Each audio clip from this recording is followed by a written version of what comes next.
আপনি শুনছেন সাহিত্য এফএম, কান পাতলেই খুশি। আমাদের চ্যানেলে আপনি স্বাগত। মুঠোফোন আর কম্পিউটার স্ক্রিন ছাড়া আজকের সময় প্রায় অচল। তাই অ্যাসাইনমেন্ট কিংবা সেন্টিমেন্ট সবকিছুই যখন স্ক্রিন নির্ভর, তখন গল্প স্বল্প এখানেই হোক না হয়। তাই আমাদের নিরন্তর প্রচেষ্টা থাকবে আপনার জন্য বাংলা ও বিশ্ব সাহিত্যের সমুদ্র থেকে কিছু জলোচ্ছ্বাস ধরে রাখার। শুনেই দেখুন না, আশা করি ভালো লাগবে। আমাদের আজকের নিবেদন বিভূতিভূষণ বন্দ্যোপাধ্যায়ের লেখা ভৌতিক পালঙ্ক। বিভূতিভূষণ বন্দ্যোপাধ্যায় বাংলা সাহিত্য ইমারতের এক স্তম্ভ সদৃশ। আমাদের চ্যানেলে তাঁর লেখা ভূতের গল্প হাসি আমরা আগেই শুনিয়েছি, যা শ্রোতাদের বিপুল প্রশংসা পেয়েছে। গ্রাম বাংলার লোকজীবনের পটভূমিকায় অলৌকিক সাহিত্যরস যে কিংবদন্তি নির্মাণ করে, তার স্বাদ এই লেখকের সৃষ্টিগুলো ছাড়া অসম্পূর্ণ। শুরু হচ্ছে ভৌতিক পালঙ্ক।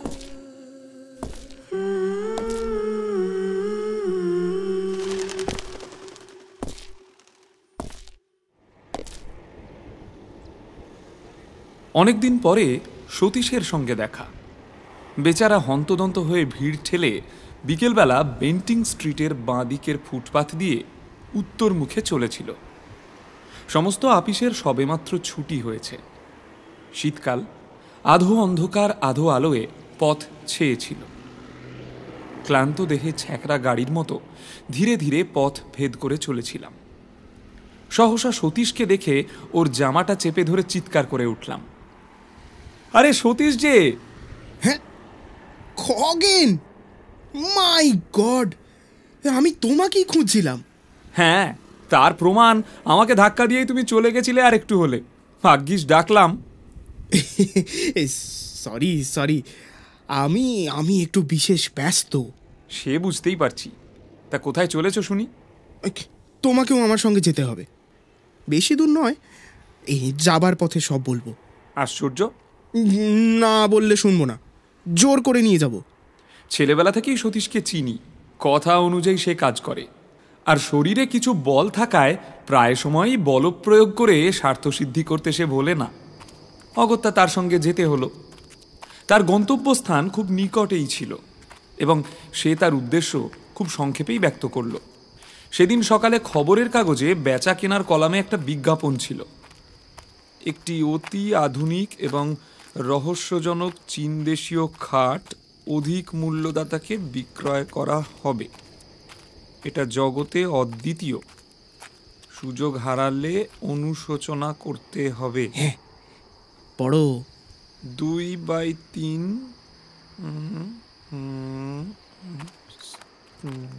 স্ট্রিট। বুঝলাম। তা রহস্যজনক শব্দটার মানে কি? আরে ওইটাই তো আমাকে ভাবিয়ে তুলেছে। কোনো হদিশ করে উঠতে পারছি না। সতীশ চলেছিল রাস্তার নাম দেখতে দেখতে। হঠাৎ সে লাফিয়ে উঠল,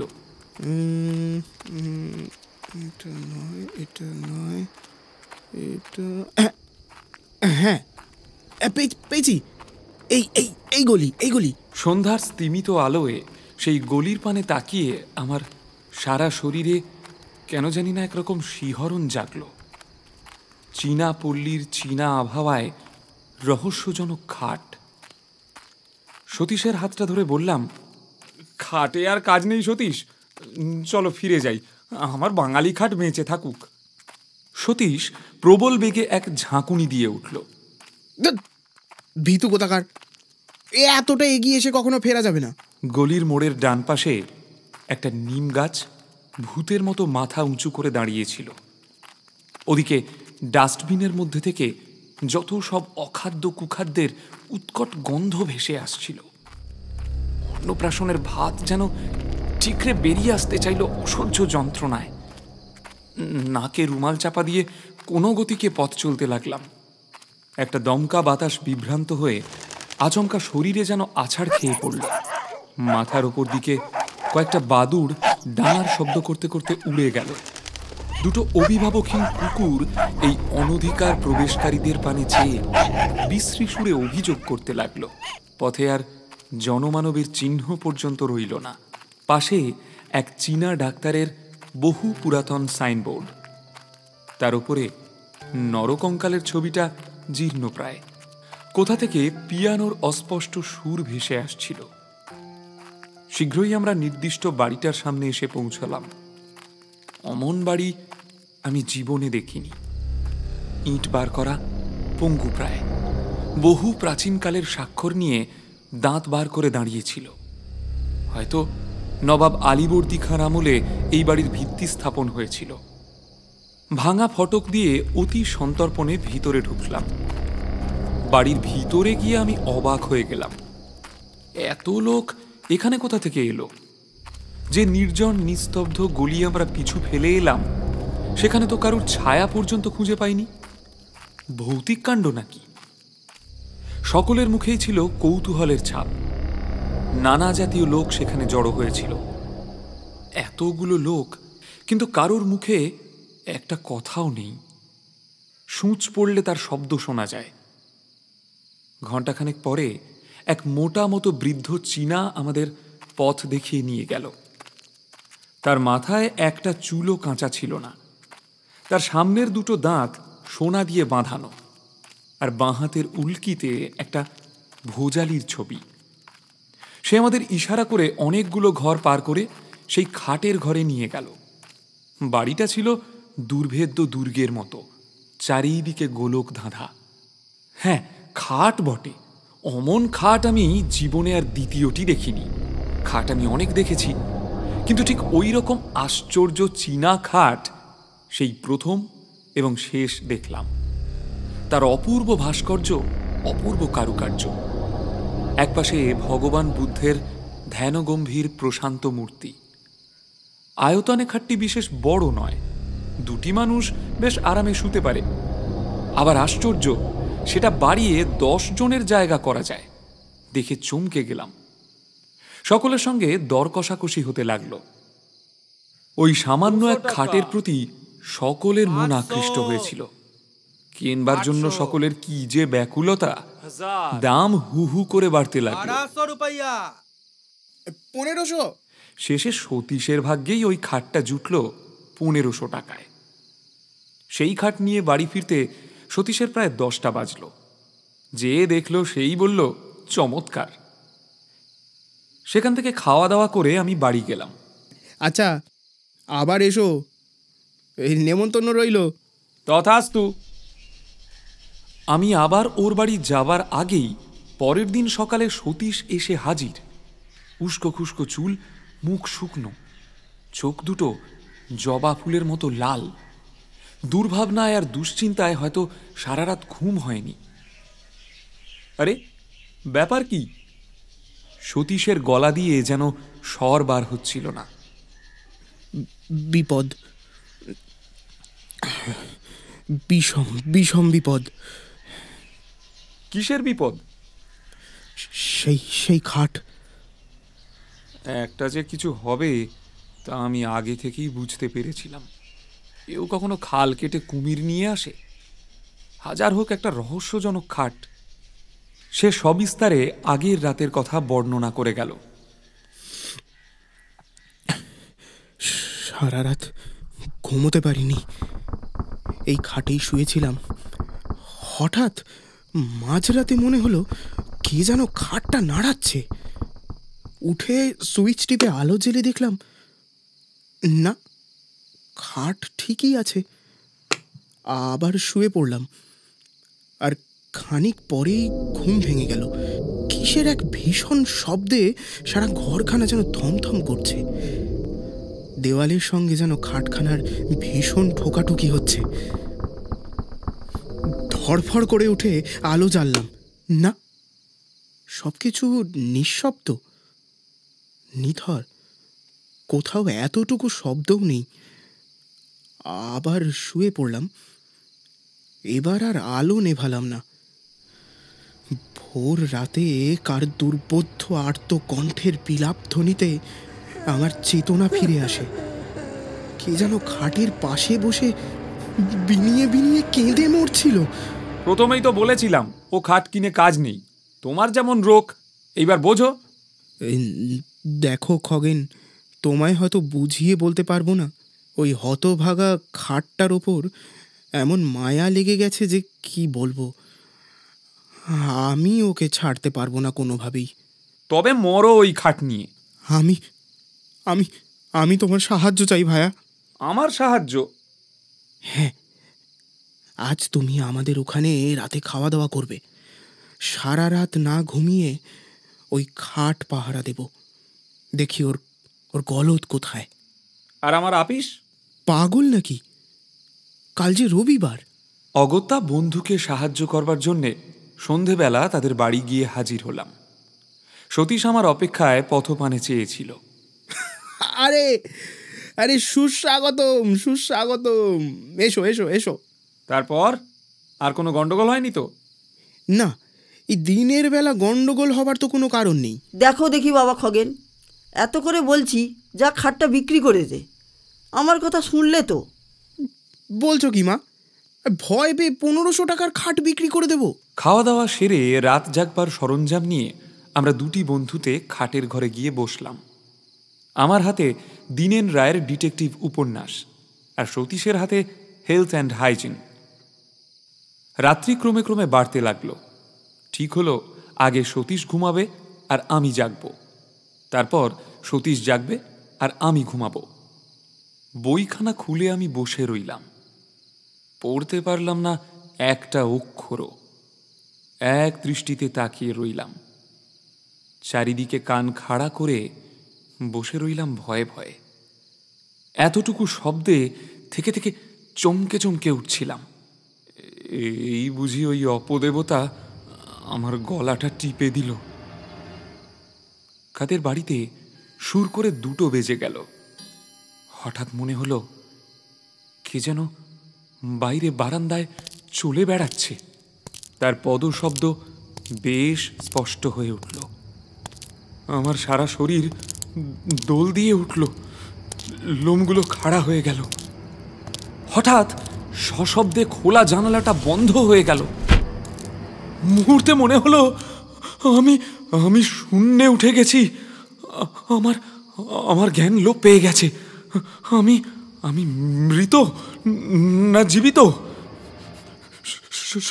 সতীশ, সতীশ! ব্যাপার কি?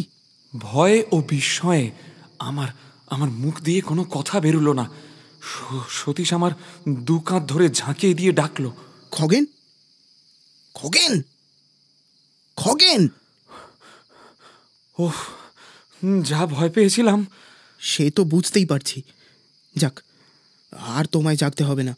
তুমি ঘুমাও, আমি জেগে বসে আছি। না, আমারও ঘুমিয়ে কাজ নেই। তাছাড়া আদৌ আমার আর ঘুম হবে না। ভীতু কোথাকার। তারপর ভীতু আমি আর সতীশ দেওয়ালে ঠেস দিয়ে বসে রইলাম। আমরা দুজনেই নিঃশব্দে জেগে রইলাম। কেউ একটা কথাও বললাম না। আমি খোলা জানালা দিয়ে বাইরের খোলা আকাশের পানে এক দৃষ্টে তাকিয়ে রইলাম। অসংখ্য তারা মিটমিট করে জ্বলছিল। মনে হলো ওরা যেন আমাদের বিপদে ফিকফিক করে হাসছিল। আমরা চুপটি করে বসে আছি। এমন সময় হঠাৎ ইলেকট্রিকের আলো দপ করে নিভে গেল। আমরা সমস্বরে বলে উঠলাম, কে কে ওখানে? মনে হলো কে যেন মেন সুইচ বন্ধ করে দিয়েছে।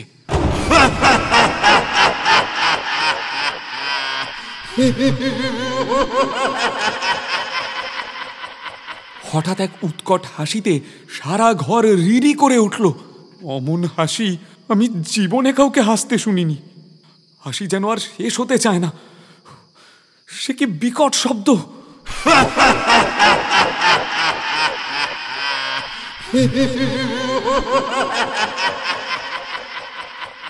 মনে হলো কে যেন দরজার কাছে এসে খুন হচ্ছে। আমি শিউরে উঠলাম। সতীশ চট করে টর্চটা দরজার উপরে ফেলল, আর তাতে হিতে বিপরীত হলো। মনে হলো কে যেন দরজার থেকে বিপরীত দিকে জানলার কাছে বসে আর্ত কণ্ঠে বিনিয়ে বিনিয়ে কেঁদে মরছে। তার কান্নার কোনো ভাষা খুঁজে পেলাম না। কেবল কেবল একটা করুণ সুর সারা ঘরময় ঘুরে ঘুরে মরতে লাগলো। তারপর সেই খাটের ওপর দিয়ে সেই বিলাপ ধ্বনি আর নড়ল না। তার কান্নায় যেন খাটটা ভিজে গেল। সেই অবদ্ধ ভাষায় সকরুণ বিলাপ ধ্বনি মনে এমন এক অজ্ঞাত বেদনার সঞ্চার করল, যার ফলে আমাদের শক্তি যেন ক্রমে ক্রমে লোপ পেল। মনে হলো কে যেন ক্লোরোফর্ম দিয়ে আমাদের অজ্ঞান করে দিচ্ছে। আমরা যেন ধীরে ধীরে অচেতন হয়ে পড়ছি। সতীশের সাহসটা ছিল কিছু বেশি, তাই সে খাটের উপর টর্চ ফেলল। কে কে ওখানে? হ্যাঁ, কে? কিছুই দেখা গেল না, কেউ সাড়াও দিল না। সহসা সেই খাটখানা ঘরময় দাপাদাপি শুরু করে দিল। মনে হলো অগুন্তি নর কঙ্কাল যেন তার চারিদিকে নেচে মরছে। তাদের হাড়ের খটাখট শব্দে কানের পর্দা ছিঁড়ে যাওয়ার উপক্রম হলো। আমার বুকের ভিতরটা টনটন করতে লাগলো কিসের বেদনায়। মনে হলো বুকখানা ভেঙে চুরমার হয়ে যাবে। একটু একটু করে আমার জ্ঞান হারিয়ে গেল। তারপর কোথা দিয়ে যে কি হয়ে গেল তা ঠিক বুঝতে পারলাম না। মনে হলো আমি যেন অনেক দূরে এক চীনা বাড়িতে গিয়ে হাজির হয়েছি। একটা ছোট ঘরে সেই গভীর রাতে টিমটিম করে একটা দীপ জ্বলছিল। ঘরের মেঝের ওপর একটা লোক মুমূর্ষু অবস্থায় পড়ে আছে। একটা ছেঁড়া মাদুরের ওপর তার সেই রোগ পাণ্ডুর মুখখানা দেখে আমার বড় দয়া হলো। রোগে ভুগে ভুগে বেচারা কঙ্কালসার হয়ে গেছে। তার পাশে বসেছিল তার স্ত্রী, চেহারা কিন্তু তার স্বামীর 4 গুণ। একটা মস্ত টুলের ওপর বসে সে ঢুলছিল। তার পাশেই আমাদের খাটটা দেখে আমি অবাক হয়ে গেলাম। 7 সমুদ্র 13 নদী পার করে এটাকে এখানে কে নিয়ে এলো? হঠাৎ স্ত্রীলোকটি বিকট এক হাঁ করে হাই তুলল। তারপর দুটো সশব্দ তুড়ি দিয়ে একবার ঘরের চারিদিক চেয়ে দেখলাম তার স্বামী ইতিমধ্যেই উঠে সেই খাটের দিকে এগিয়ে গেছে চুপি চুপি। চকিতে ক্রুদ্ধা বাঘিনীর মতো তার স্ত্রী তাকে জোর করে খাট থেকে নামিয়ে বিছানায় ফেলে দিল। স্ত্রী ভীষণভাবে গর্জন করতে লাগলো, আর স্বামী ব্যাকুলভাবে অনুনয় করতে লাগলো ওই খাটের দিকে আঙুল দেখিয়ে। মনে হয় সে চায় খাটে উঠতে, কিন্তু তার স্ত্রী তাকে কিছুতেই উঠতে দেবে না। উত্তেজনায় কাঁচতে কাঁচতে তার মুখ দিয়ে এক ঝলক রক্ত বেরিয়ে গেল। আমি শিউরে উঠলাম। লোকটার মাথা বিছানায় উঠিয়ে এলো। সে আর উঠল না। যখন জ্ঞান ফিরল দেখলাম ভোরের আলোয় চারিদিক ভরে গেছে। সতীশের মা আমার চোখে মুখে জলের ছিটে দিচ্ছেন। খগেন, বাবা খগেন। আমি কোথায়? নিচের ঘরে বাবা। সতীশ কোথায়? সতীশের এখনো জ্ঞান হয়নি বাবা। তারপর শুনলাম রাত 4টে নাগাদ আমরা নাকি দুজনে সদর দরজায় এসে মাটিতে পড়ে গোঁ গোঁ করতে থাকি। সতীশের মা বাইরে এসে এই অবস্থা দেখে চিৎকার করে কাঁদতে শুরু করে দেন। পুরো 3 ঘন্টা দেখভালের পরে আমাদের জ্ঞান হয়। ডাক্তার এসে দেখে গেছিলেন। ভয়ের কোনো কারণ নেই, একটা সাডেন শক আর কি। জ্ঞান হলে একটু ব্রোমাইড দিলেই সব ঠিক হয়ে যাবে। সতীশের জ্ঞান হতে সেও আমারই মতো অবিকল উদ্ভট স্বরে কথা বলে গেল। আমি বিস্ময়ে সকলের পানে তাকিয়ে রইলাম। আগে ওই সর্বনেশে খাট বিদায় করো বাবা। খাট বিক্রির বিজ্ঞাপন দেওয়া হলো। পরের দিন বিকালে অসংখ্য লোকে বাড়ি ছেয়ে গেল। খাটটা বিক্রি হলো শেষ পর্যন্ত 2000 টাকায়। এক ইহুদি সেটা কিনে নিয়ে গেল। যাক, মাঝ থেকে কিছু লাভ হলো। বিক্রি না হলে শেষ পর্যন্ত হয়তো ওটা বিলিয়েই দিতে হতো। এখনো মাঝে মাঝে সেই রহস্যজনক খাটের কথা ভাবি। একবার মনে হয় সেটা এখন কার কাছে খোঁজ করি। সেই অতৃপ্ত আত্মা যাকে তার স্ত্রী রোগের ভয়ে খাটের উপর জীবিত অবস্থায় শুতে দেয়নি, সে কি আজ তৃপ্ত হয়েছে? নাকি এখনো সে ওই খাটের পেছনে রাতে ঘুরে ঘুরে মরে, কাউকে ওর ওপর শুতে দেবে না বলে?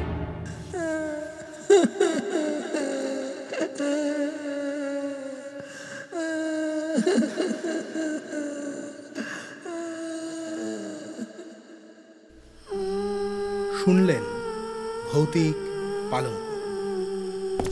কাহিনী বিভূতিভূষণ বন্দ্যোপাধ্যায়।